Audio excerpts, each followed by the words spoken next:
picking up the symptoms. To talk a little bit more about that, I'm joined by Parveen Shaikh, who's also a psychologist and a counselor. Parveen Shaikh, what has been your experience when you deal with students and and parents? I mean, the fact that India's spending on mental health is only 0.06%, that says a lot about how much we how much importance we give to depression and other such symptoms. Okay, so in the past there's always been pressure about studies, okay, and what's happening right now is a lot of students, the pressure is increasing, the competition is increasing, and so is the students' expectations of themselves, right?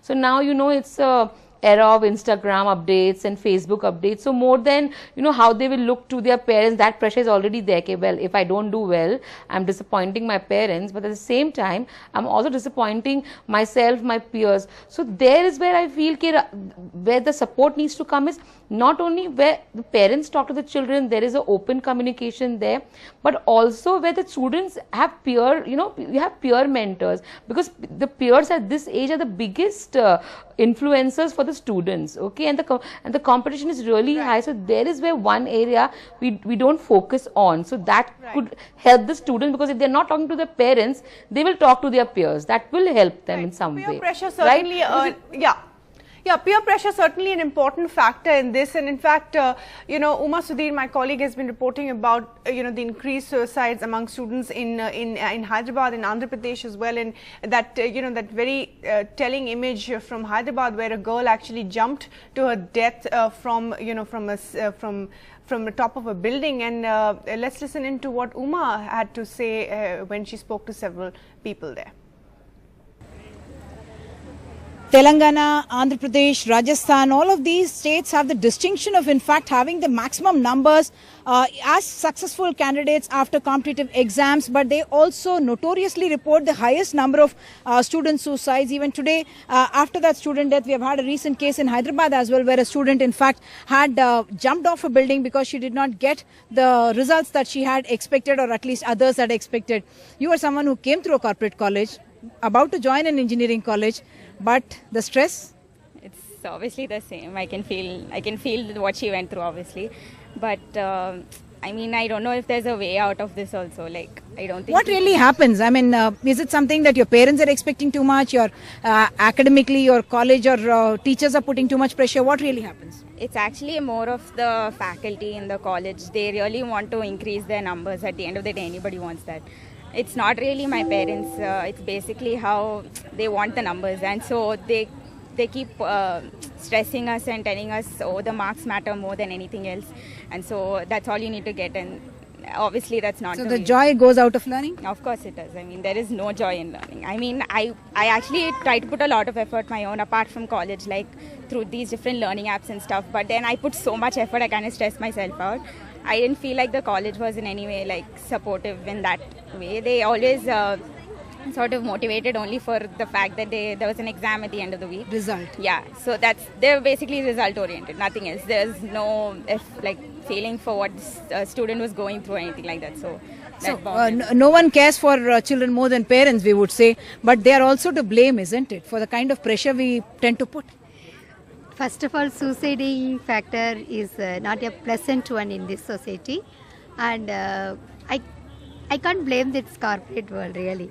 That education system is really good according to me, because they are not making all the children to be in one classroom. All right, so before that, of course, the student was saying it's actually the colleges that want their marks to be really good and want students to do really good. So they're also increasing the pressure on students. And Vaibhav is a caller who's calling us from Nagpur. Vaibhav, go ahead. Why do you feel so many young people are committing suicide? I think one of the biggest reasons for this is that despite of doling out so much of money in this coaching institutions, schools, colleges, they don't even have psychological assistance for students. They don't have someone who students don't have anyone who they can go to when they feel that they need any psychological help. They feel that they are under depression, they are under some sort of stress. Obviously, they can't go to a third party for psychological assistance. So I think that is a really big issue. That Right. this Right. cash That's an rich important point. coaching institutions can't Right, even Vaibhav. provide us. Right, Vaibhav, thanks so much for that. We'll take that point to our guest, but let's. Abha, I just want to introduce you. Abha Sehgal there, the former principal of Sanskriti School, is joining us. And Abha, Vaibhav making that point that over there, and several other students also making the point. There's peer pressure. They don't have anybody to go to when they feel depressed, and the fact that depression is not just treated as a condition, but a very big problem, but nobody really addresses it. I think the first thing that we need to understand is that the first contact of any child is his parent. So I think at this point of time, parents must understand that they have to develop a relationship with their children so that they can come and talk to them about any problem that they must have. I just heard the caller just before I started talking about the lack of counselors, but I very strongly feel that the most effective counselor is your parent.